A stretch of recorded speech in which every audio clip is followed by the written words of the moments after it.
My self M K Sahu, principal Gyanpeeth higher secondary school Gundardehi, tehsil Gundardehi, block Gundardehi, district Balaghat.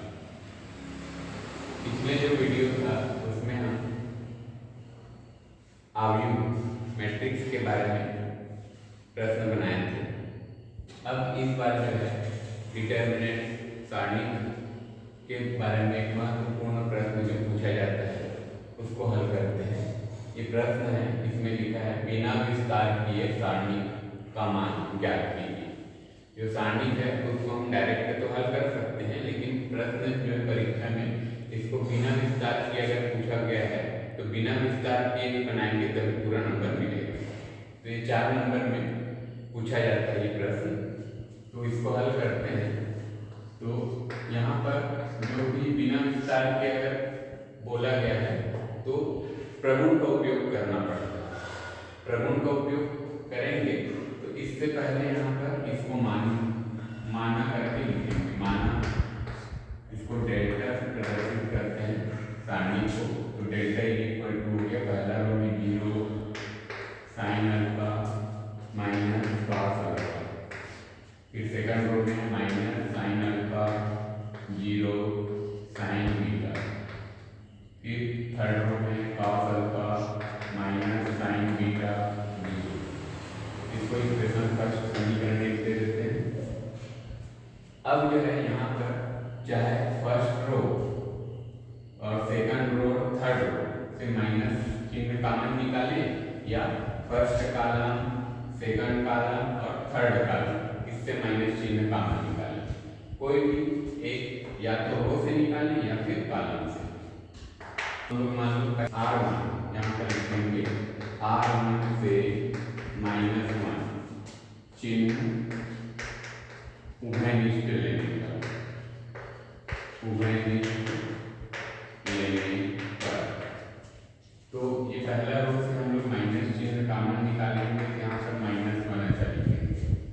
अब ये जो है यहाँ पर 0 और ये जो चिन्ह है उसका बदल जाएगा, तो ये जो है प्लस है वो माइनस हो जाएगा, क्योंकि माइनस और माइनस प्लस हो जाएगा। और ये जो माइनस चिन्ह यहाँ से निकल गया तो प्लस बचेगा कॉस अल्फा। अब इसी प्रकार R1 से माइनस चिन्ह कॉमन निकालें, अब जो है R2 से भी माइनस चिन्ह कॉमन निकालें। तो चिन्ह बदल के लिखेंगे, साइन में प्लस चिन्ह है तो साइन में माइनस चिन्ह है तो साइन में प्लस चिन्ह लिखेंगे, 0 में तो प्लस माइनस होना नहीं, 0 ही लिखेंगे। और यहाँ पर ये इसका भी चिन्ह बदल लिखेंगे, प्लस है उसको minus sine beta, minus sine beta. तो एक साथ भी लिख सकते हैं R1 से माइनस चिन्ह उभयनिष्ठ लेने पर, या R2 से फिर -1 चिन्ह उभयनिष्ठ लेने पर।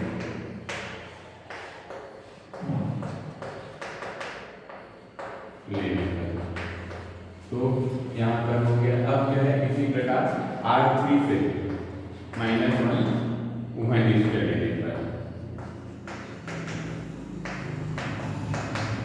इसको बगल में लिख देंगे। अब ये भी यहाँ पर -1 उभयनिष्ठ ले रहे हैं तो ये है यहाँ पर जो है चिन्ह बदल के लिखेंगे, प्लस का माइनस का फर्क हो जाएगा और माइनस का प्लस साइन बीटा और ये 0।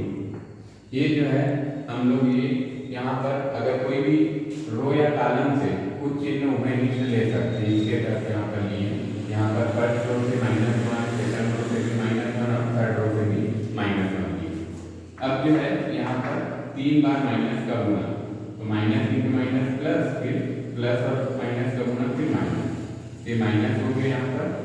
और इसको लिख देते हैं 0 minus sine alpha cos alpha first row में, सेकंड रो में sine alpha 0 minus sine beta और minus cos alpha sine beta और ये 0। अब क्या करते हैं यहाँ पर उसको जो है प्रश्न में जो दिया गया उसको देखते हैं यहाँ पर और इसको देखते हैं।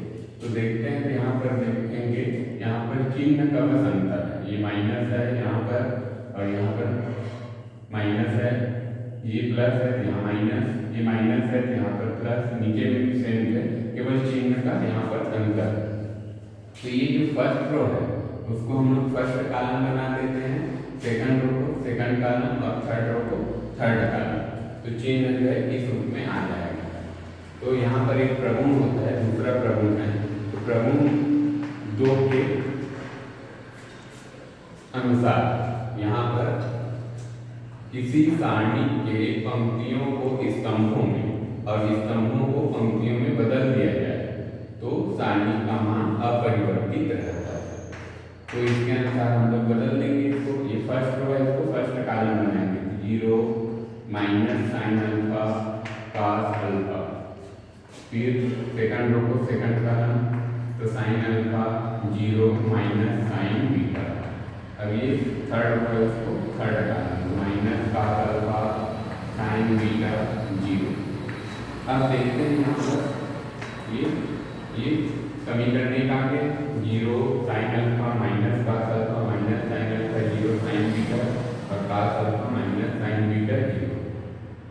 तो ये जो है समीकरण 1 से इसका मान हम डेल्टा रख सकते हैं। ये समीकरण 1 से अब ये माइनस डेल्टा की तरफ पक्षांतर करेंगे तो डेल्टा माइनस इधर आएगा, राइट से लेफ्ट आएगा तो प्लस हो जाएगा, plus delta is equal to 0। तो 2 डेल्टा इज इक्वल टू 0। तो यहाँ पर हम लोग लिख सकते हैं delta is equal to 0 upon 2। ये 2 को ट्रांसफर करेंगे, अगर पक्षांतर करेंगे तो डेल्टा इज इक्वल टू 0 हो गया। तो डेल या डेल्टा हम माने थे इसको 0 sine alpha minus cos alpha minus sine alpha 0 sine beta और cos alpha minus sine beta 0 is equal to यहाँ पर 0 मान को रख दिए। तो इस प्रकार से ये सिद्ध हो गया।